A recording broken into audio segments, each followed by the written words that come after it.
today, so that's good. I will say good morning to everybody now. I'll try and find Echo. If you could get yourselves to the radio. This is Gulf Harbour Radio, ZMH 286, Patricia and David. And it's grey skies again. Boy, this is getting really boring here. Might as well be in the UK. 15 degrees, 1026.5 and steady, and no wind down here. So quite a big difference between us down here and those near Minerva. Really interested to hear what's going on from David very shortly. If you want calm weather, you need to be in Orphelia oh no, he's changed. Bay Ui. Good morning, Jeffrey. Southern Lagoon. Oh, sounds very lovely in New Caledonia. Calm skies, calm wind, clear skies. So it's actually retired, doesn't it? So he's going to watch for a passage window to Tanna and start the trip up through Vanuatu, or maybe just go on to Fiji. All right, and good morning to Exocet Strike in Minerva, and the same 20. Oh, he says northeast 20 to 25, up to 32 overnight, and 1015. Excuse me, where's that? This is North Minerva. David asking here. Bonaire has been sighted on AIS. They're 3 miles away from the southern anchorage, so they're going to be coming in as well. So we've been asked by a couple of boats here without good reception to provide a brief synopsis of David's report after you finish on the VHF in Minerva. So we know of boats heading to Tonga, and they'll be interested in comments. So I guess someone's going to listen up well, probably you, John. The wind generator has stopped working. Oh, that's not good. It's usually connections. But I guess you're not going to be on the back of the boat at 30 knots trying to sort that one out. All right. Who's the boat that has said northeast and north Minerva? That's him. John? John, Exocet Strike. David's wanting to know about the northeast. Tell him to clean his glasses and look again. David said to clean your glasses and look again. All right. Okay. And streaming seems to be working, which is good. Just a bit of news before we get on to the far more important news of weather, but I will try for Echo. Are you on frequency? No, we'll have to try for Echo later. The big news for petrol heads is that Niki Lauda has died, only 70 years old. He was, of course, a 3-time Formula One world champion, 2 with Ferrari and 1 with McLaren. 70 is pretty young, isn't it? But he did have a really, really bad accident. I think it was in Germany. Oh, he's burned. He was scarred. Yes, really badly burned. Scarred. But he has been still involved in the whole business. In fact, I think he was one of the ones that got Lewis Hamilton into Mercedes. So he's been really, really actively involved since he retired from driving. Somebody who probably is close to retiring is a 49-year-old Nepalese Sherpa. He's called Kami, and he's just reached the summit of Everest for a record 24th time. And the last 2 times were within a week. He reckons he's going to do one more summit before he retires, so let's hope that goes well. Washington has relaxed some sanctions on Huawei, permitting the US businesses a further 90 days before the blacklisting kicks in. There's quite a lot of problems relating to potential trade wars coming up based on the Huawei, because Huawei reckon it's just part of this whole business of economic sanctions. But anyway, the other thing that they have done is, this is interesting, I don't know if any of you have got drones on board. They don't seem to last too well in the marine environment, do they? But evidently about 80% of the drones in the USA and Canada are made by a Chinese company called DJI. And I think a friend of ours who's on a boat in Australia has one of those because they're cheaper. And they're very good. These were banned by the US Army 2 years ago Evidently, you need to switch off the device's internet connection and remove the secure digital cards, as otherwise all of the information may be going to the Chinese government. So I don't suppose the army wanted to get involved in that, but I don't imagine that there would be much information coming out of Minerva Reef, for example, if you had your drone up there, that they would be interested in. But you just never know. They are going further south in the seas towards this part of the world. Big news for New Zealanders, and particularly Aucklanders. 20% of the Hauraki Gulf has been posed to be protected for fisheries under a new proposal to help the fish stocks, which have absolutely plummeted. This is on top of the restoration of about 1,000 square kilometres of shellfish on the reefs and shellfish beds. So these have been destroyed by decades of plunder. I mean, this is a very large lot of people, and boy, we've got some people. I have to chuckle, even in our own area here. The Chinese who live around here take everything that's, you could hardly see the tiny little shells that they collect that have something in them. 20% of the crayfish, 20% of 1945 levels are currently in the Hauraki Gulf. Trevally and snapper and shark are down to 83%. So this is probably a really good move. So those of you from the area that enjoy crayfish, you better get your fill in Minerva whilst you're there, although I can't imagine it would be a very sensible thing to do to go on the reef in 25 to 30 knots of wind. Okay, back to the US. In the US, the Ford company is cutting 7,000 jobs. This is 10% of the white-collar jobs being eliminated, and the cuts will save about $600 million a year. But they are spending billions to change the way they do business. Something's a bit strange there, but anyway, costing you billions to save millions. I think they might have to rethink that. But anyway, I guess it's only a one-off billion spend. They're trying to increase sales overseas and focus more on electric and autonomous driving technology. Excuse me, I'm going to have a glass of water.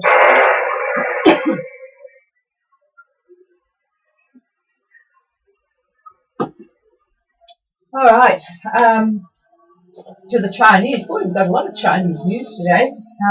But I tell you what, the rest of the news from America, I'm getting sick of reading about all the efforts to get former Trump people on talking to Congress and to talk about his taxation. And in England, you've got the Brexit deal, so it's all very boring. But talking about China, there was a very interesting opinion piece in our paper yesterday. It started off looking at Chinese tourists, and then also about our trade with China, which is getting to be at quite worrying levels.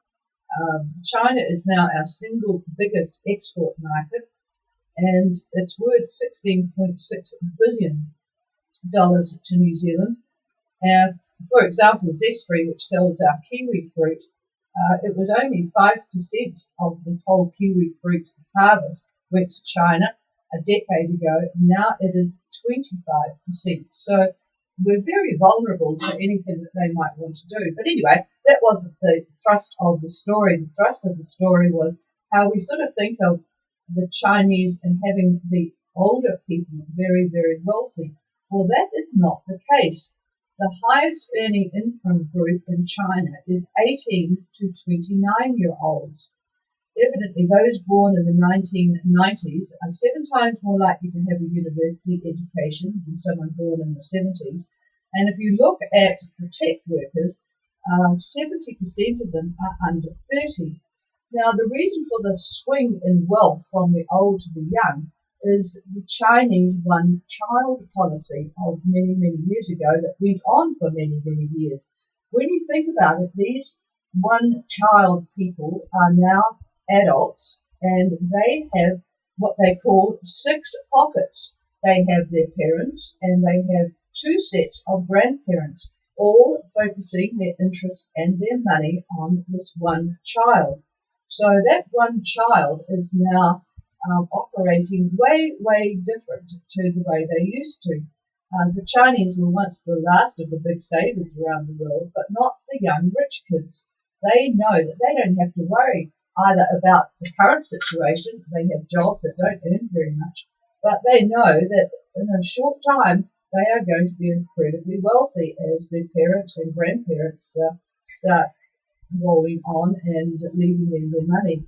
The average Porsche owner in the US is in their 50s, but in China, the average Porsche owner is 35 years old. So really different. And these people are evidently quite strange. They're really influenced by overseas pop culture, and they're into wacky things. The guys are into funny dresses with lacy type see-through stuff. I mean, they are really strange. So our ideas of what the Chinese are like and who the tourists are going to be is quite different. So, well, it's raining. Thank you, Jeff. What a surprise. But it does look as if it's, I was talking to Eye Candy on the other side, and they've got light southeast winds and it's quite sunny.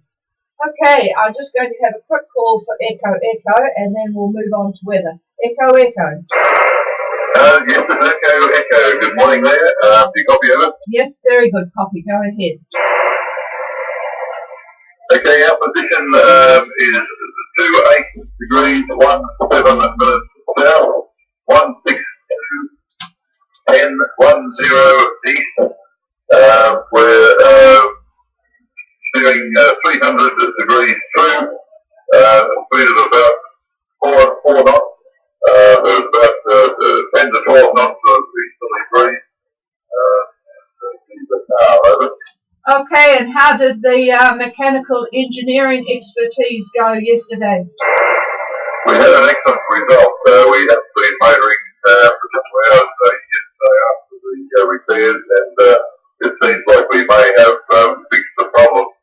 I'm not too certain whether we've stopped any oil leaks yet. Over. Oh, fantastic news. Well, that's very good. Congratulations, Bundaberg. No, he's going to Bundaberg. This is the one going to Bundaberg. I'm sorry. Yes. We've got our mind so firmly fixed on the other. And the other thing I meant to tell him, because he's clearly Australian, is that on this net, we do not use the word Romeo. R is Roger. And so I just thought I'd better warn you on that one, because sometimes all sorts of bad things happen if the word Romeo is used. I know that's a very Australian thing, but that's why I thought it would be only fair to let you know. Warn you, yes. All right, we'll leave the mechanical geniuses on Echo on their way to Bundaberg, and I am going to pass the micro. Oh, was there anything else from Echo? I better just check on that one. I actually don't know your name. Go ahead. It's Bill. Off out of the bag, and a couple of other yachts.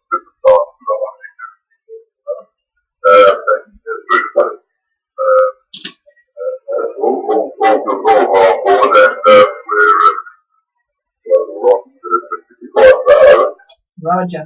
Okay. All right, I'm going to pass the microphone because he's got an awful lot of weather to talk about today, and we'll pick up anybody else after the net. Here's David. Well, good morning. And for the next few days, well, we have quite an interesting weather pattern, puzzling too at first glance until we actually look at 500 millibar. Talk about that in a minute. Starting with the synoptic picture, virtually everything south of 40 degrees involves depressions, one after the other. It just keeps on coming. North of 40, however, it's the opposite. We find a rather astonishing ridge that has developed that extends all the way from Australia to French Polynesia. We often get these big, long ridges. They tend to separate somewhere about 2/3 of the way and form another high center. But so far, this one's hanging in there. Now, our tropical depression is still with us, although weakening. The center is just to the north of Vanuatu, We'll get to this in a minute. South of the tropical depression, we find the polar dip and the isobars. And within the dip, a trough runs nearly north-south along about 178 east.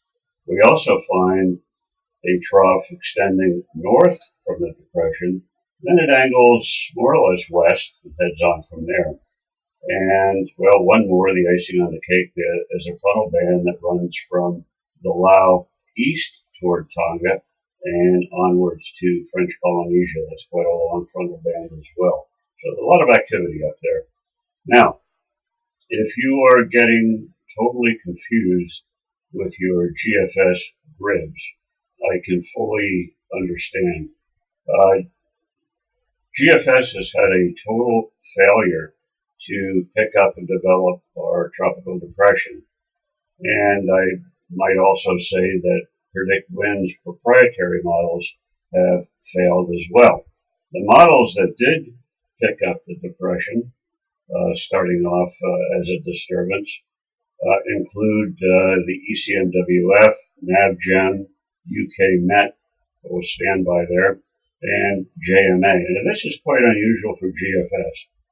Usually they're the first to pick up any type of cyclonic flow, and they tend to actually blow it out of proportion oftentimes. But for some reason, they just are not with the program in this one. And I can say this with utmost confidence because I'm using satellite imagery and I am using the microwave satellite, which is giving the actual true winds on the surface. So I can see the color coding representing the high clouds for the depression, and I can see the rotation from the microwave satellite. So it's there. Now, let us now take a look at this tropical depression, 12F, otherwise known as 95P. The center is still near 12 and 177 east, and it remains very, very slow moving. Now, the organization of this depression, meaning the orientation of the CBs and the cyclonic flow and so forth, is fairly poor, but the cyclonic flow does extend up to 700 millibar. Now, yesterday it was up to 500 millibar, so it's not quite getting as high as it has been in the past. And the shear is now moderate, whereas it had been very, very light shear. Now it's moderate, and I think I mentioned to you yesterday that to the south of the storm, we were seeing quite a bit of shear, and that still is the fact. A little bit further south, we get quite a bit of shear. And again, this is the difference in winds between lower altitudes and higher altitudes. And the airflow that's rising starts to get ripped apart the more you get winds going in different directions and different speeds. Now the water temperature is warm, 29°C, so that's favorable to keep it going. So we have some things that want to encourage the cyclone to continue. Other things want to break it up. But I don't expect this cyclone to develop into a tropical cyclone, I should call it a depression. So this depression is not going to develop into a tropical cyclone unless things radically change, and I don't see that happening. Now, the trough that extends from this depression goes right through Futuna, then north of Niue. But there's another trough that also forms from Rotuma, and it goes south to the Lau, and then down to about 24 and 180, 24 south and 180 in the dateline. More or less the run line to Fiji, if you're up that high. Now, it also extends to Tonga, so we still have quite a bit of activity in the Tonga area. Now, the microwave pass early this morning shows winds of 40 knots just to the north of Vanuatu.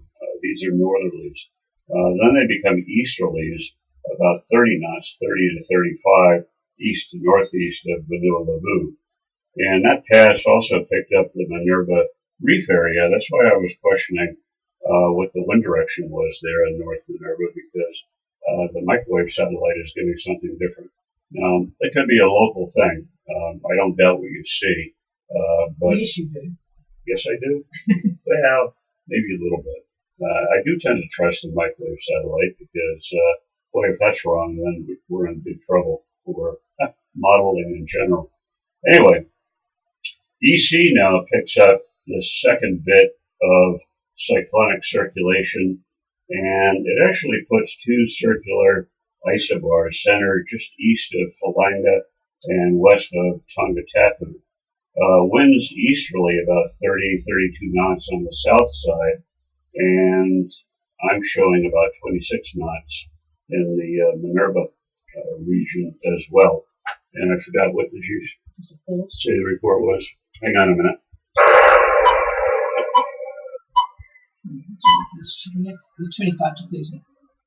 Okay, Patricia had to do a slight adjustment here on the radio, and she said 25 to 30. Okay, well, that certainly is in agreement with the satellite and also the EC model. Now, back to that storm. EC moves the storm west tomorrow, centered over Kendabu, with the winds about 30 knots still on the south side and northerly on the east side.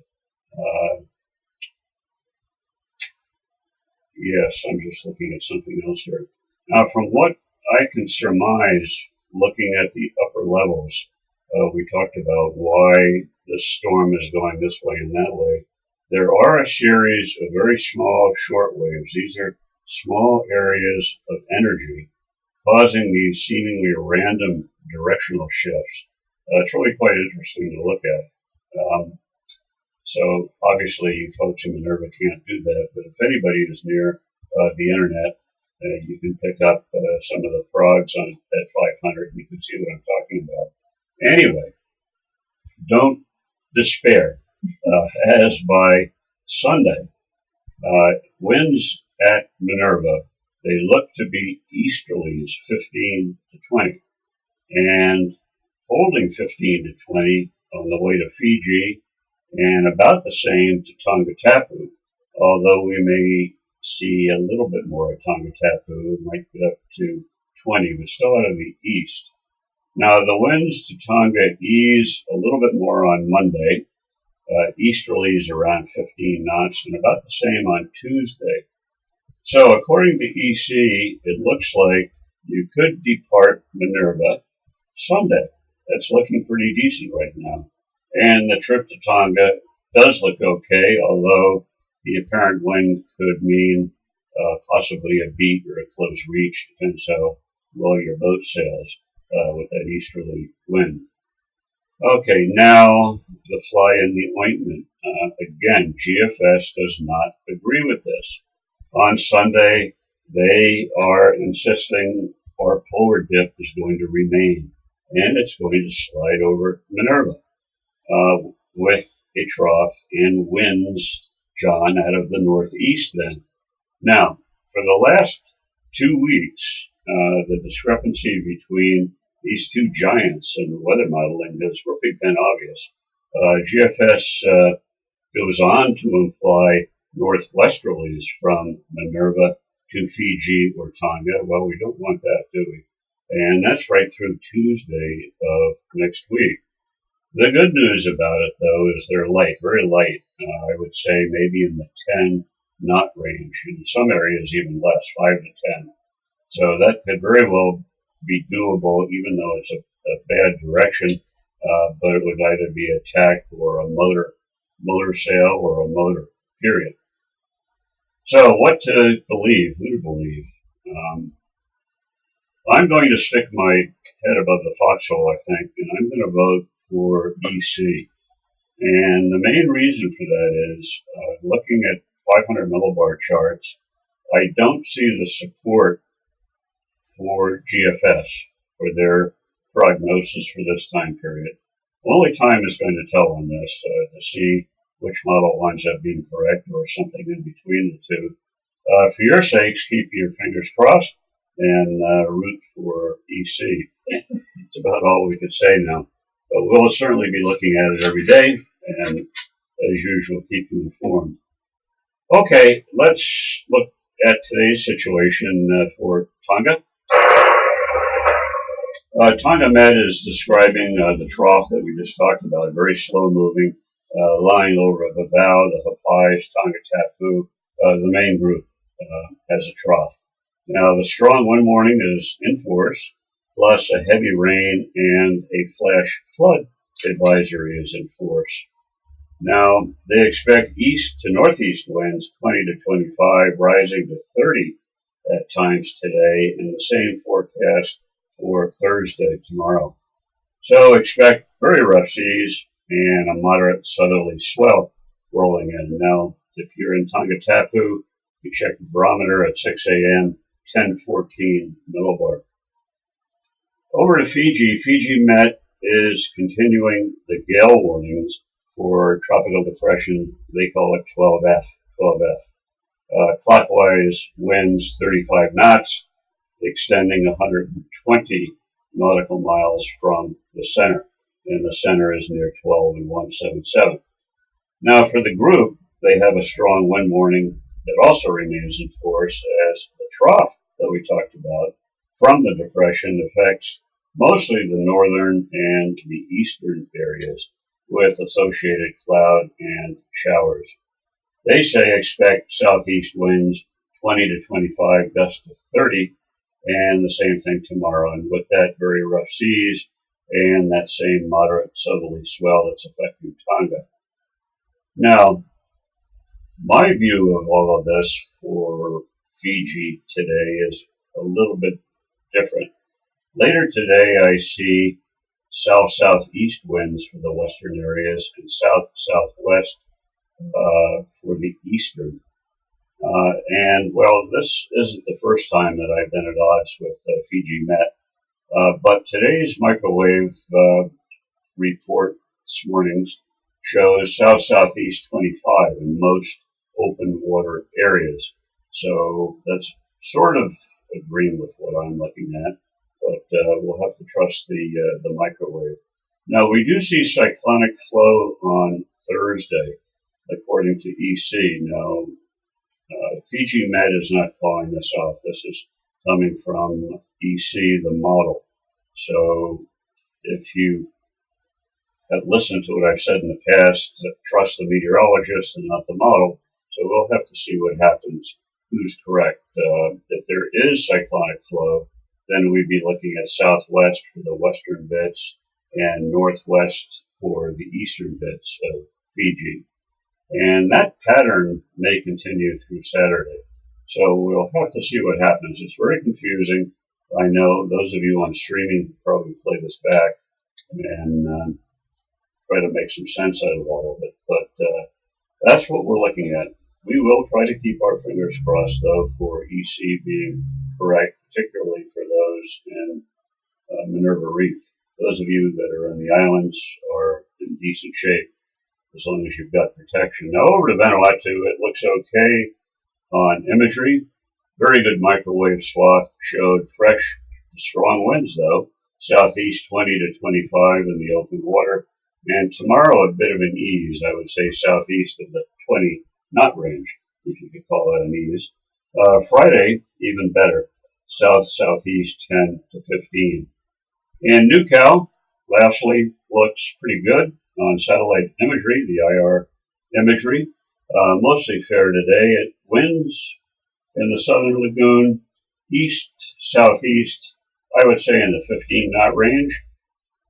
Looks like it's going to pick up tomorrow to around 20 knots, and on Friday, southeast still about 20 knots. So that's it for me. It's pretty long-winded. I hope you've been able to understand this. We'll, as I said, give you the next update tomorrow morning to see what has changed. And it sounds like a drama on TV. What model is right? Yeah. Okay, here's the boss. Yeah, I was just looking. We don't have anybody on streaming from Whangarei, so I looked up the temperatures, and it's 11.6 in Whangarei at the moment. So I can see why they would probably all still be in bed, curled up in a duvet. with the diesel heater on. Well, hopefully John got the gist of that for those in Minerva who needed a repeat. Boy, that's a complicated exercise for you, but it does look like whether you're going to Tonga or Fiji, the light is there for Sunday if you want a decent trip. Maybe. And Vandy on Scoots has just said that they're there, but they're very quiet. All right, is there any clarification needed or any other question or anybody wanting to give a report from wherever you are? Please call. Oh, good morning to Lucy on their way from Hobart to New Zealand. Go ahead and give us your position, over. Yeah, good morning. We are at 413, 5, 6 minutes south, 153 degrees, 45 minutes east. Yeah, we're just doing that 6 knots. We have about 10 knots west or west, so to the side, and like yeah, that makes the light really better. Oh, good show and a very good radio signal from you. I was just going to tell you where Tamariki was there ahead of you. Sperari hasn't been, well, he's been very quiet. Oh no, this was yesterday for Tamariki. They're up at 39 and 166 now, and they had very light winds westerly. David's just looking ahead for you. 40, well, give it 42 and 153, give or take, and he's just having a look ahead. So it sounds pretty decent. I forgot to put in my mind, I have to look it up. Oh, you're heading to Picton, aren't you, over? I think it is, we're heading to Opura. It's good, but no good at this stage, over. Oh, okay. Sorry about that. Yeah, I've got, we've had quite a lot of confusion here lately. There's just been so much going on. All right, yes. Looking decent through Sunday. Looking decent through Sunday. I'm passing the mic. Yeah, I'm sure you're getting your gribs. And I'm just quickly looking for you here and probably seeing the same thing you are. But northerly quadrant leaning to north-northwest, so that's not bad, heading up that way toward Picton. The center of the high is kind of strange. The main center is to the east of New Zealand, but there might be a new center popping up over New Zealand as time rolls on. But anyway, there is a frontal band that's going to be coming across the Tasman. It's going to be about 2/3 of the way across the Tasman come Monday, the 27th. And it's got southwest winds behind it and northwest winds in front of it, actually north to northwest, depending upon where you are. So, but that's a pretty good run so far for you, and hopefully it'll continue to be favorable. We have not had very good luck with getting decent weather to make that trip. Earlier on, we did have a couple of superb windows, but then they disappeared. So anyway, best of luck on this, over. Yeah, thanks very much, Daddy. Yeah, no, we don't get the group all I get is the weather things to make this stuff, and reading pretty well here. But yeah, thanks for that. That's much work for what's going to happen. And yeah, we'll see on our way to North Day. Thank you very much. All right, thanks, Mike, and very good signal. It'll be interesting to see how long we can get you as you get a bit closer. But we'll call for, if you don't hear me, then what we'll do is we'll just get somebody to call you in from up in the islands. Okay, is there anybody else? North Star. Well, there's North Star. We were wondering what you were going to be doing. Let us know. Go ahead. Well, we now are doing the best we can to make a beeline to Minerva. It looks like we're going to be arriving there with 25 or slightly higher winds with 3-meter seas. Curious if anybody's done that and wants to talk about it. Well, you've got Anahata, who was on earlier, and he's dealing with that at the moment, a single-hander Anahata, and he's not too far away from South Minerva with 25 to 30 knots of easterly. Give us your position now, Steve, over. Roger, our star is at 26 degrees, 5, 9 minutes south, and 178 degrees, 4, 9 minutes Okay, and your conditions, you've got those fairly big seas. Did you say 2.5 meter seas and about 25 knots? Is that correct? Correct, and we're slightly pitching a little bit, so picking them on the nose like that. Okay, so are you heading for South Minerva or North Minerva? Over. North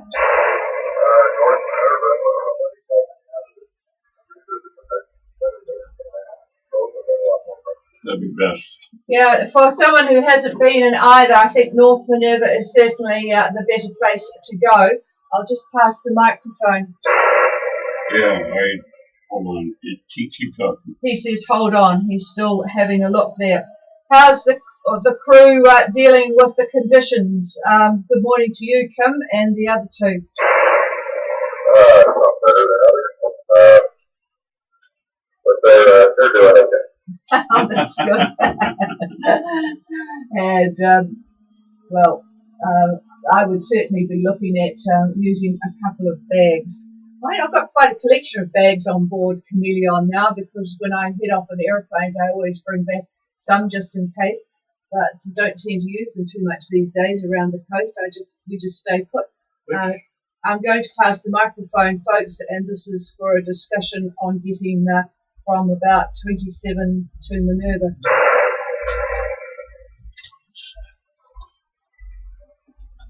Yeah, good morning, Steve.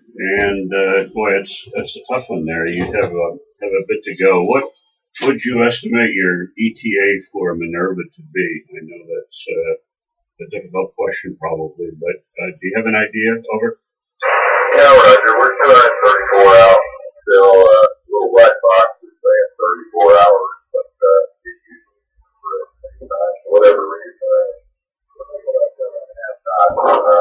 and we can hold that. We had to back it down last night because we were flipping along about 8.5 and, flying off the waves, trying to break the boat, so we backed it down, but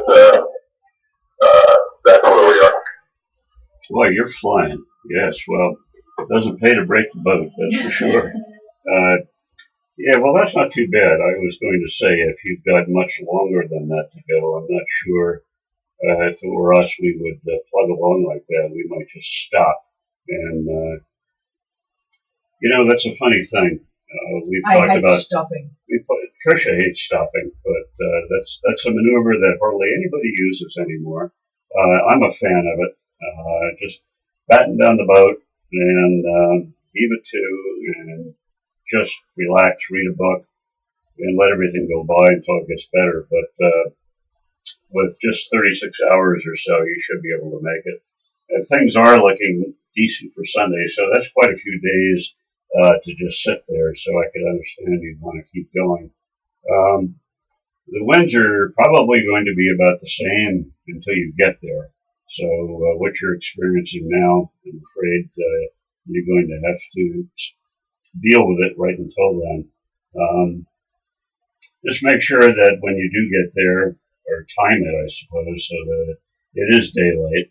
You absolutely don't want to go in when it's dark. I know you wouldn't anyway, probably, but for sure daylight. And there are plenty of yachts in there that you will see. It's a rather strange thing. It's open ocean, and all of a sudden you see these sticks that are sticking up in the air, and it's a little bit startling at first, but that'll tell you where they are. That's for sure. So anyway, good luck with that. Any questions that you have, drop me an email if you want. And all the best to get in there. Over. Okay, David, thank you. Yeah,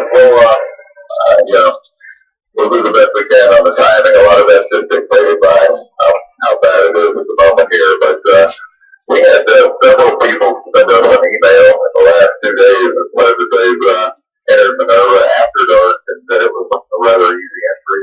I assume that the atoll blocks most of whatever sea activity there is, even if you're just in the lee of the atoll. Yeah, well, it is an easy entry, especially if you've done it before. And if you've never been there, the pucker factor will play a role. And Murphy is always along for the ride. We never give advice on Gulf Harbor Radio, but if it were us, we'd wait for daylight. Over. especially in those wind conditions. I mean, it is quite lovely to go in there, when it's relatively calm. You turn on the engine and you deal with the fish that will definitely jump on the line as you go through the pass. But it's, yes, I think, it's very easy once you've done it once. It's a bit like going into Tonga, which is very easy to go into Vavau in the dark once you've done it once, but you can do it by radar. But yeah, it's just nice to know you can visualize things in your mind when you've been there once before. All right, and good morning to those of us, Diego and Marina, up there in beautiful Vanuatu by the sound of it. Just clear skies, 25 degrees. Wow, 1014 on the bar. Sounds very pleasant up there in Havana Harbour. Okay, anybody else? Fire. I'm just trying to work that one out because it's a new voice, very strong signal. Tare, I think it is. Go ahead. It was fire. Kilo Alpha, India Alpha. Tare, go ahead. You've got a very good signal. Whereabouts are you, over?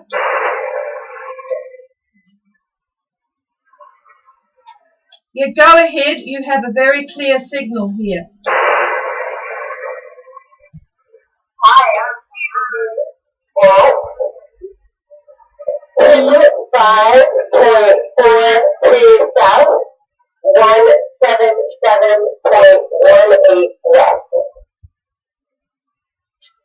And whereabouts, give me your course and speed and where you're going, over. Our course is about 3.2 and our speed is about 5 knots. And we were headed for Tonga Tapa. We just changed course last night because we got tired of eating into it. That's the reason I'm calling today. All right, so what are your intentions now? You are at 25 degrees, I think 42 minutes south and 177 degrees 18 west, steering 310 true 5 knots. You were headed to Tonga Tapu. What are you going to think about going to Minerva, or what are your intentions, over? Anyway, going to Minerva, maybe waiting for a few days, and we are also contemplating, we're also thinking about going straight to Vanuatu and checking in at Tanna. Well, that's another thought, going to Vanuatu and tucking into Tanna and wait for it to sort itself out. Yep. But anywhere in Vanuatu. Anywhere in Vanuatu, says David, would be fine. And the other option, of course, is to deal with it going to Minerva. And I don't know what I would do. I think I would probably opt to have a decent ride to Tanna. But yes, it'd be interesting to see what you do. So you've got a bit of decision making to do there. What sort of boat is it, over?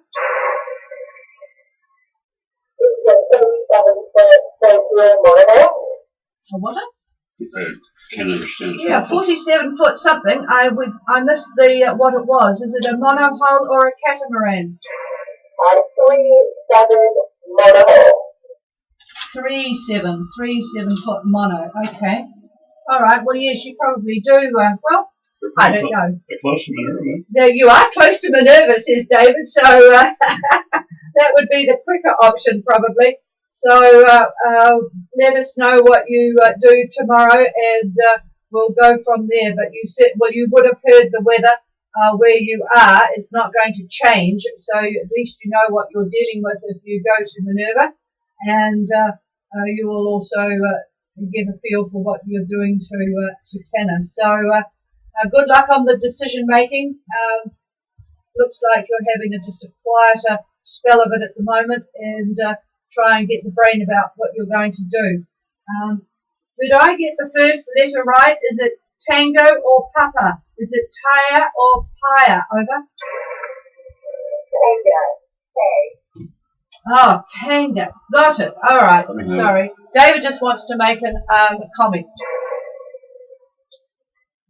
Well, first it's a question. Are you pulling down your grid files or any other weather? Over. Nothing. Alrighty. You're very close to Minerva, as Patricia had said. You may want to consider popping in there and waiting. And the reason I'm saying that is that the winds to Vanuatu are going to be out of a westerly quadrant by the weekend. That's what things are indicating at the moment. Given that, they would be headwinds, and you wouldn't enjoy that very much. So it's something to consider. Also, you're going to be in a fairly high wind area for a couple of days, probably through Sunday as well. So while it's more or less behind you, the sea conditions are going to be up. So it's really something for you to consider. Being as close to Minerva as you are, and given the fact that there may be westerlies on the way to Vanuatu, you may want to think about that, Minerva. Over. Thank you so much. We will have to think about it. Yeah, we are just wondering what the trip would be like if we would have had all the way to Vanuatu. So thank you for that. All right. Yes, you've got a strong signal, but sometimes it's a bit hard to work out what you're saying. Might be too close to the microphone. Yeah, just a little step back a little from the microphone. All right, I'll give you a call tomorrow, and we'll see where you are. But it does sound like Minerva would be the better way to go. The reason I asked about what size boat is it gives us a clue as to how quickly you will get anywhere. So you can only do so much with a 37-foot boat.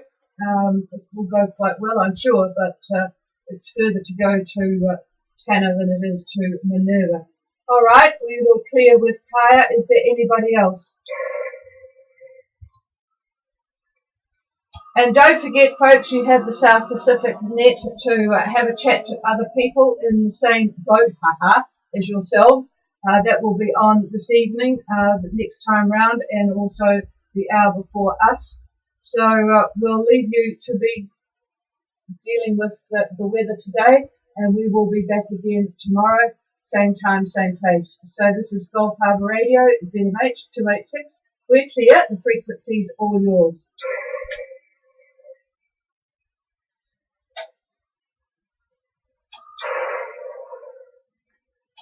And I'm just doing a bit of an experiment here with my amplifier if no one is using the radio. So we'll just be on again and off again, just testing things out. Let's try and get this power. Yeah. Oh, I forgot to turn